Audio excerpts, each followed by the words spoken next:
Hello, welcome to the John Dickinson Plantation.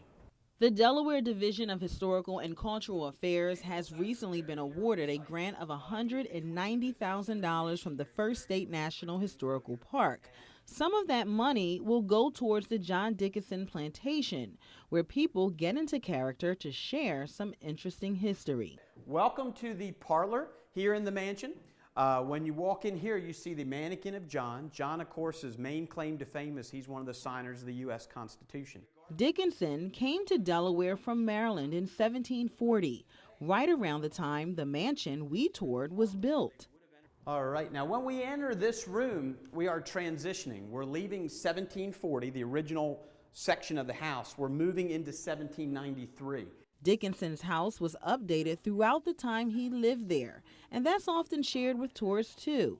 The museum, which recently celebrated its 60th anniversary, has seen traffic increase since it opened in 1956. We have over 10,000 visitors a year, and that's just our site. Senator Tom Carper is among the crowd of visitors and supports the national park system. It's often been said that one of America's best ideas, maybe the best idea, was our national park system. The greatest attraction for people who come to our country from other nations as a tourist, as a visitor, they want to visit our national parks. For many years, Delaware had no national park. We were the last state to actually get a national park. And the theme of our national park is a different kind of national park, but the focus of our national park is early colonial development leading up to the ratification of the Constitution.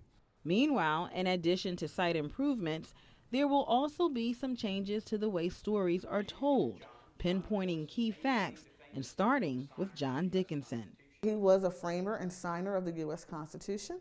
He was the governor of Delaware, the governor of Pennsylvania. He was a very important man in history.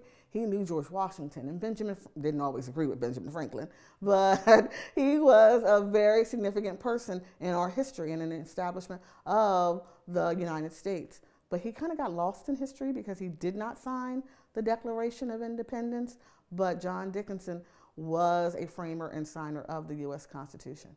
Back on the tour, there's certainly a lot to take in. We are transitioning again as we come down the steps here. We are leaving the 1793 edition, the dining room.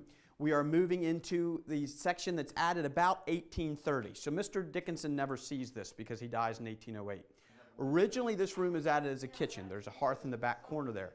What it has evolved into for modern times, as you've seen Charlene doing today, this has become a cloth production area. As Charlene enjoys getting into character, Senator Carper adds the grant is just the beginning, and preserving the state's history is great for the economy. As it turns out, part of the nurturing environment for job creation, job preservation is having interesting things to do. Interesting places to see. We've done a good job of preserving a lot of our open space in Delaware, preserving our beaches and that sort of thing. But we want to make sure our tourist economy, which is very strong, remains strong, and people have things to do other than just come to one of our 5-star beaches. This gives them something else to do.